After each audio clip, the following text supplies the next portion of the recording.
Je suis Jali Badiane, je suis l'une des coordonnatrices du projet Sénégal Vote. Sénégal Vote. Tout à fait, Sénégal Vote, un mouvement très en vogue en cette période électorale. Est-ce que vous pouvez un peu nous en dire plus sur ce mouvement? Sénégal Vote, c'est un programme de sensibilisation pour une participation massive et de qualité au processus électoral. Quand on dit processus électoral, c'est la période de la période de l'enrôlement jusqu'à la proclamation des résultats. C'est ça tout le processus électoral. On veut une participation massive des Sénégalais à ce processus, mais une participation de qualité. Ce qui a fait qu'on a mis en place un site internet avec pas mal d'outils qui permettent à l'électeur sénégalais de pouvoir comprendre tout le processus électoral, comment s'inscrire sur les listes, une fois inscrit, comment retirer sa carte, si on la perd, comment voter, pourquoi voter, pour qui voter, en mettant en place un comparateur de programmes. Parce que la participation massive, elle est importante, mais de qualité encore plus, pour que les gens puissent comprendre et voter pour un candidat grâce à une analyse bien faite de leur programme. Donc c'est cela Sénégal Vote.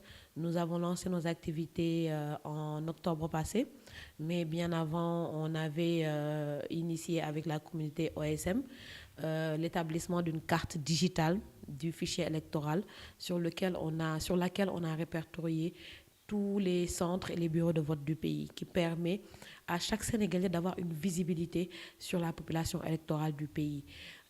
Donc depuis octobre, on a fait pas mal d'activités. On a fait une tournée nationale qu'on a appelée les Pencum Sénégal Vote. Quand on dit pench, on dit discussion. Partout où nous sommes passés à travers le pays, nous avons essayé de discuter avec les jeunes, avec les femmes, avec les organismes qui sont dans le développement, des préoccupations des régions, mais aussi et surtout de la promotion de la citoyenneté. Donc c'est ça Sénégal Vote. Nous avons commencé depuis le début de la campagne présidentielle, un monitoring sur les élections, un monitoring sur les violences électorales, un monitoring sur la corruption électorale. Et nous allons continuer cette veille-là jusqu'à la proclamation des résultats. Vous parlez tout à l'heure de violence électorale et pourtant cette violence-là, elle a bel et bien eu lieu. C'est quoi le problème? Euh, nous avons depuis le départ sensibilisé. Et dans ce pays, nous ne pouvons que sensibiliser. C'est la raison pour laquelle il faut qu'on appelle les candidats pour qu'ils intensifient cette sensibilisation-là.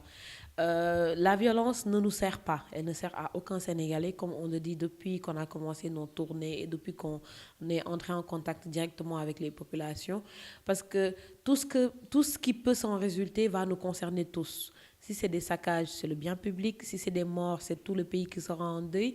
Donc, nous allons continuer même cette sensibilisation parce que bientôt, la semaine prochaine, nous allons la consacrer à une sensibilisation avec des caravanes sur la violence électorale. Donc, nous continuerons cette sensibilisation même après la proclamation des résultats. Toujours dans ce souci de sensibiliser les votants, mais surtout les primo-votants, vous avez créé une brochure qui aide une personne, avec Fatima, qui aide la personne qui vote pour la première fois. Comment est-ce qu'elle peut faire pour accomplir? C'est une bande dessinée. Oui, c'est une bande dessinée qu'on a imaginée et qui retrace toutes les étapes du vote. Parce que voter, c'est pas facile, quoi qu'on dise. Pour les premières personnes qui votent, c'est pas du tout évident.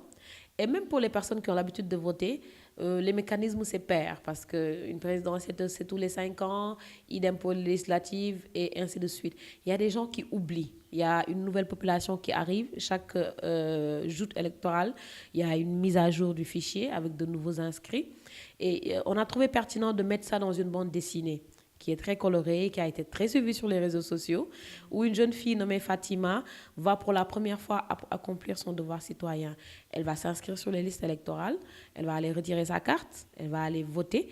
Et durant ces étapes-là, on a montré comment ça se passe, tout le processus, pour que les gens puissent comprendre comment voter et surtout ne pas commettre des erreurs qui peuvent parfois mener à ce que les gens ne peuvent pas exprimer leur voix et c'est un devoir citoyen d'aller voter. Tout à fait. Et ce programme-là, vous l'avez créé, vous l'avez dit tout à l'heure depuis octobre. Quel bilan en fait-vous de cette campagne digitale?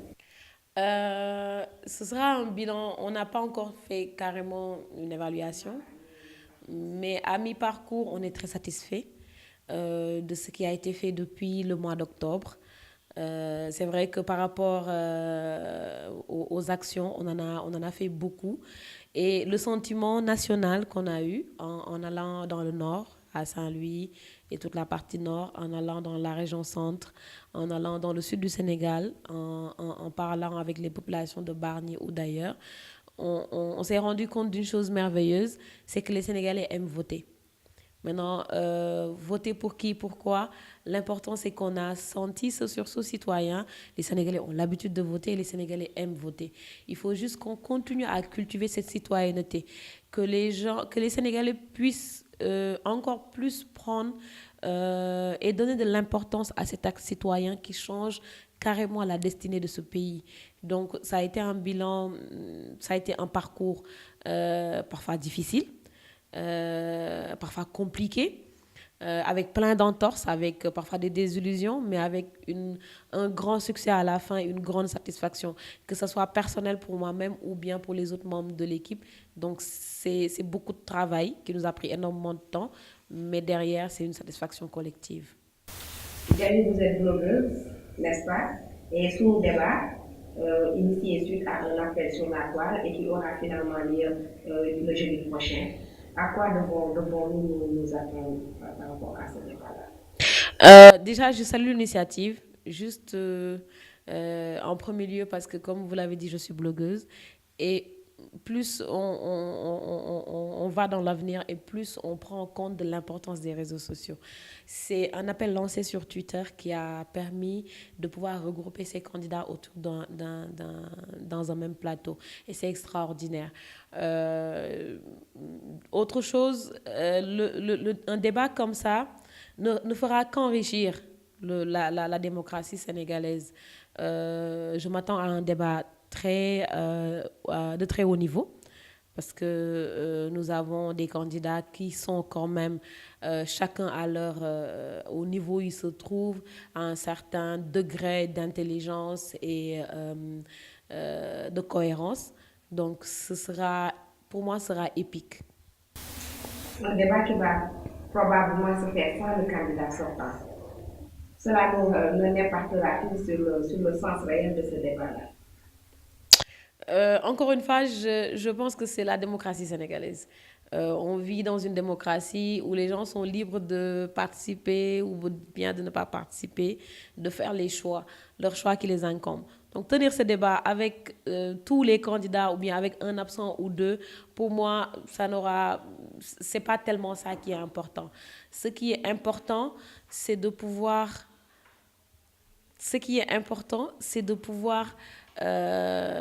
continuer à magnifier la démocratie sénégalaise, que les candidats puissent chacun dans ce débat-là nous exposer son projet de société pour le Sénégal. Donc, qu'il y ait un absent ou pas, pour moi, c'est la démocratie sénégalaise qui gagne. Pour un peu revenir sur cette élection-là, un scrutin sans femme candidate, une campagne sans une prise en compte réelle des questions relatives aux femmes et aux filles, aux jeunes en général. À l'image de ces candidats-là, le Sénégalais est une misogyne.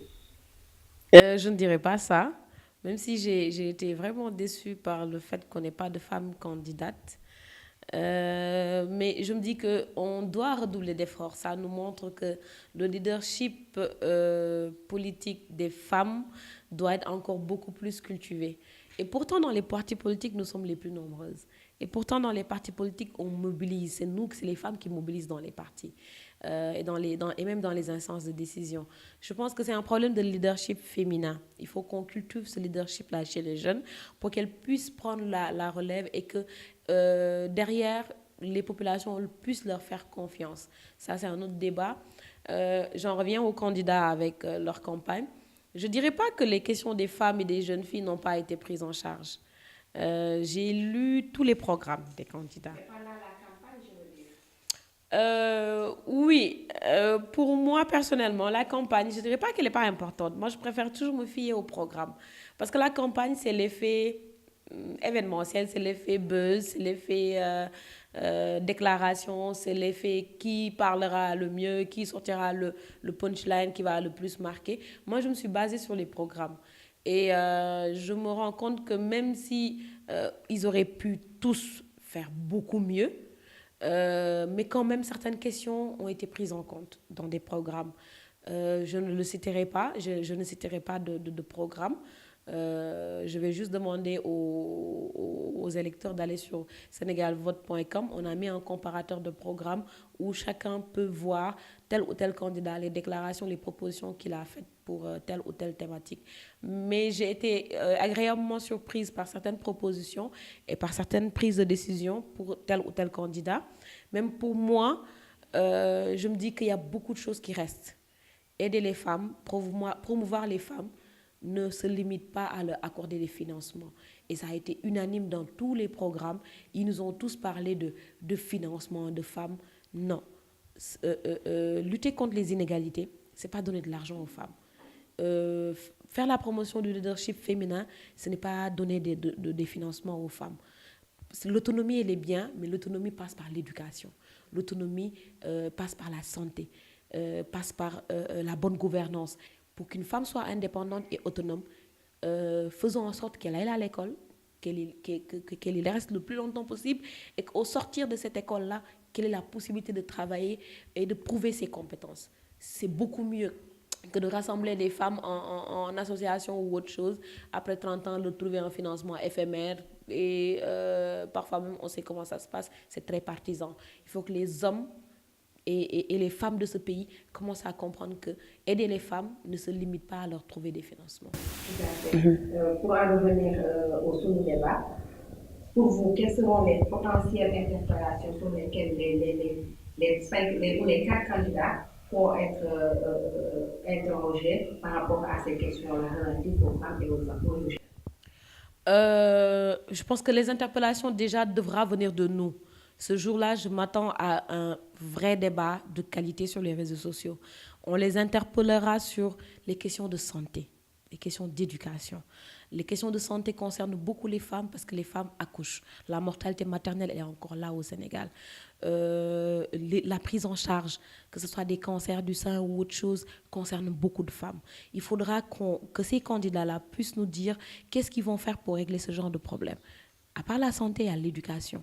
Ce pays compte plus de femmes que d'hommes. Mais arrivé au baccalauréat, on compte plus de garçons que de filles. Les filles ont beaucoup plus d'obstacles. On ne fait pas trop la promotion de l'éducation des filles. Même s'il faut y aller par une discrimination positive, il faudra le faire. Ce pays se fera avec des hommes et avec des femmes fortes.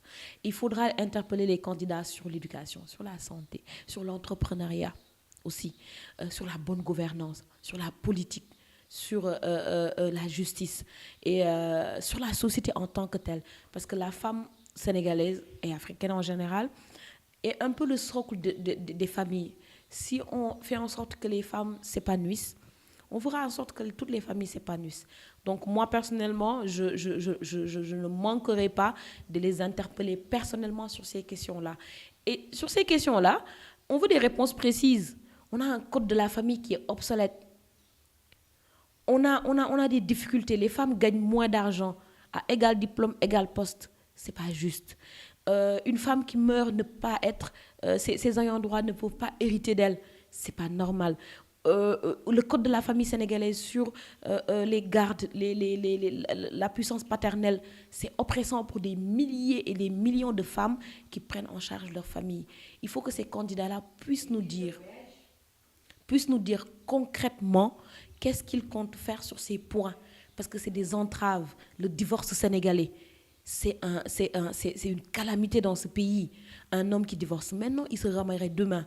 Une femme doit courir derrière un papier pour ne pas être traitée de bigamie. Et ça, c'est des dispositions du code de la famille qui nous oppressent.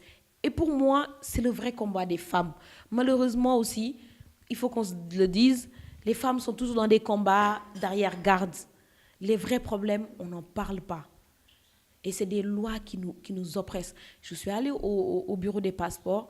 C'est fascinant, c'est décourageant Le nombre de femmes qui viennent et qu'on renvoie, il faut aller trouver l'autorisation parentale du père. C'est pas normal. Alors que la femme peut parfois prouver qu'elle prend en charge totalement son enfant. Ça, c'est des dispositions du Code de la famille qui nous oppressent et que les candidats doivent pouvoir nous répondre sur ces questions précises. Moi, je les attends en tout cas sur ces réponses-là et je n'hésiterai pas à les interpeller personnellement sur ces questions parce qu'il faut que les choses changent. Ouais. Pour finir, votre message au Sénégalais. Un message de paix, un appel au calme surtout. Depuis quelques jours, sur toutes nos plateformes de Sénégal Vote, on est en train de lancer un message de non-violence. Comme je l'ai dit à l'entame de mon propos, la violence ne nous arrange pas, peu importe le degré où nous sommes. Ce pays est le nôtre. On est très petit, on ne fait que 16 millions de personnes. Donc ça veut dire qu'on se connaît tous. On n'a pas intérêt à verser dans la violence.